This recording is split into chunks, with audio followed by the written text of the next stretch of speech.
Now, that story that Sheila shared with us, that's the one that's assigned for today in our Revised Common Lectionary. So, why did I read a passage from John instead? Well, we have chosen this John text to be our guiding text as we prayerfully consider what we're going to give in the coming year of our time, talents, and treasures. This will be our guiding text. So, I thought I'd share with you today some of my thoughts on this particular text. This story of Jesus feeding thousands of people is found in not just John, but there's something particular to John's telling of the story that I wanted to lift up. But before we do that, you may have heard this text called the feeding of the 5,000. I would like to rename that text with you, and you may have heard me say this before. But in the time in which this was written, people did not count women and children. People did not count women and children. So when they say 5,000, they really mean 5,000 men. So we're going to go ahead and times that by 3. We're going to call this the feeding of the 15,000. So that's 5,000 men, 5,000 women, 5,000 children. So that's what we're going to do today. The feeding of the 15,000. And all of a sudden, that reality hits home a little more strongly. That leap from 5,000 people to 15,000 people. There's grass enough for 15,000 people. There's enough food for 15,000 people. Now, Jesus starts out by asking Philip, where are we going to get money to buy all of this food for these people? In the other Gospels, it's the other way around. The disciples either say, how are we going to afford this? Or they say, send the people away so they can buy their own food. And Jesus says, no, you feed them. But in this particular text, Jesus, it says, is testing Philip because Jesus already knows what Jesus is going to do. Jesus already knows that there are 5 loaves and 2 fish that this little boy has to offer. Jesus already knows that that will be enough for God to feed 15,000 people. But Philip doesn't know that. And so Philip says even 6 months' wages would not be enough to feed 15,000 people. Think of your own annual income. Would 6 months, would half a year be enough to feed 15,000 people? Not just what they need, but the text says what they want. They're able to take as much as they want. I'm not sure we'd be able to feed 15,000 people, even with half a year's salary. As seemingly insignificant as it sounded, Andrew mentioned that there's this boy here who's willing to give the 5 loaves of bread he has and his 2 fish to feed these people. Andrew is skeptical. He says, what is that amongst so many? But still he thinks to offer that. Still he thinks to see the little boy and his offering. Still he thinks to bring it to Jesus. What's particular about this story, particular against the other Gospels, is that this gift is specified as coming from a little boy. In the other Gospels, no little boy is mentioned, but in this Gospel, a young boy gives this offering of 5 loaves and 2 fish. Not only is this a meager offering as against the need present, the 15,000 bellies, but this is a humble offering in where it comes from. It comes from a young boy. It comes from someone we would not expect. That is the beauty of this passage. And this is why we have chosen this for our consecration theme this year. If you were to ask a little boy right now to give a gift that could feed 15,000 people, I'm wondering what you would hear. Let's open up the floor. What do you think you would hear? If you were to ask a young boy to give something that could feed 15,000 people, what would you hear? Nothing? Huge pizza. Awesome. That reminds me of a Berenstein Bears book. There's a really big remote-controlled pizza in this guy. What else would you hear? I didn't quite catch that. His mom didn't either. Some of you are drawing a blank, and that's okay. I think some kids would draw blanks anyway. I think some kids would come up with crazy, otherworldly suggestions, like maybe a large pizza. I'm wearing something right now that our kids in this church gave me at Christmas time that over time will feed 15,000 people. What do you think it is? Joseph, you got it? The thing. My stole, yes.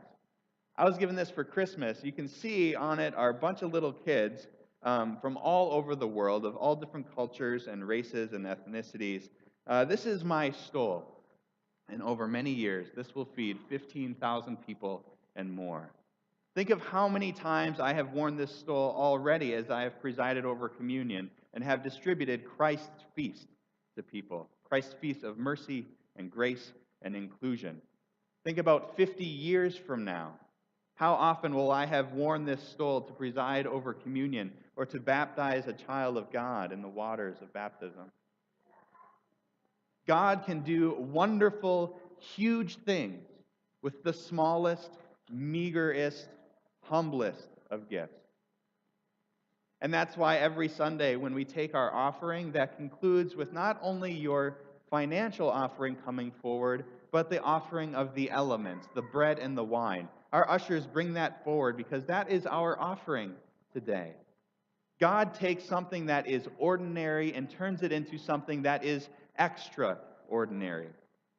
God takes the commonest of elements, the bread and the wine, those staples of an ancient meal, and turns those into a feast of grace and love, a feast that we participate in every Sunday, a feast that we do so with the saints.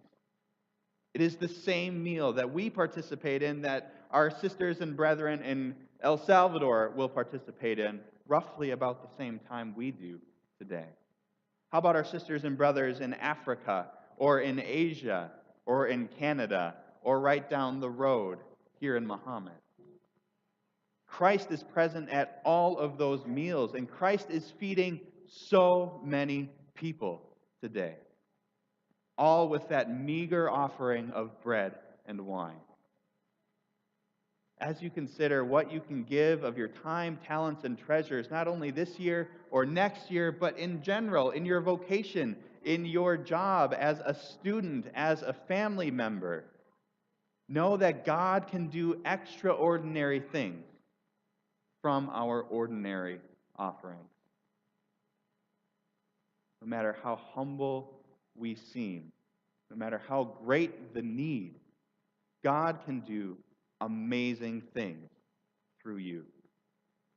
One of my favorite biblical stories is when Jesus turns to the disciples and said, if you had faith the size of a mustard seed, you could move this huge mulberry bush into the ocean.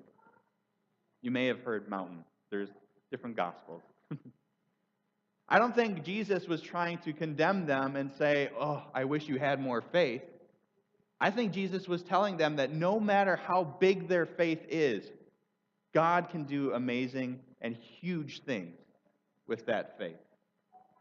If you believe every word of the Apostles' Creed this morning, God can do wonderful things through you. If you believe half of the words of the Apostles' Creed this morning, God can do wonderful, huge things through you.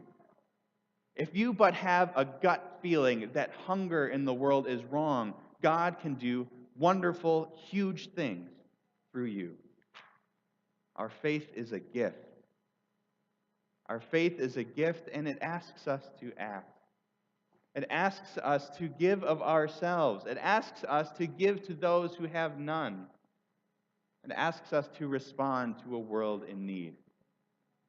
And so as we approach Consecration Sunday, yes, our main drive is about pledge for the next year, but more than that, it's about prayer.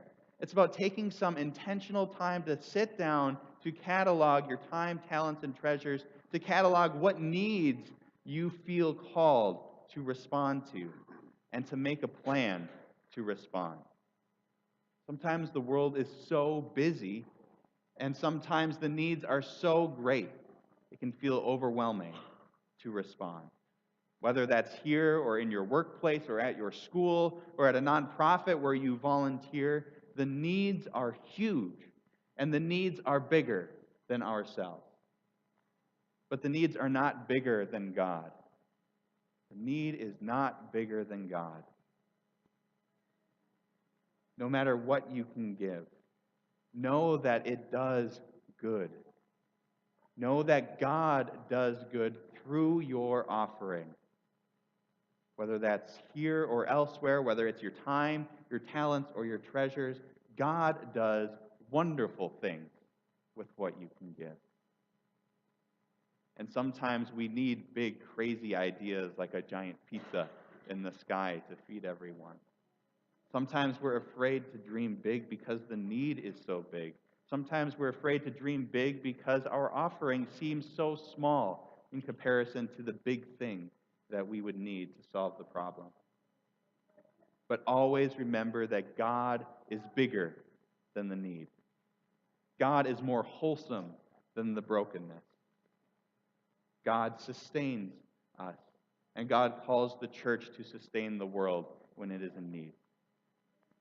So please go home, pray, sit down with your family. When you're at work, consider what you're doing. When you're at school, consider what you're doing. When you're with other people, consider God and consider God's bigness.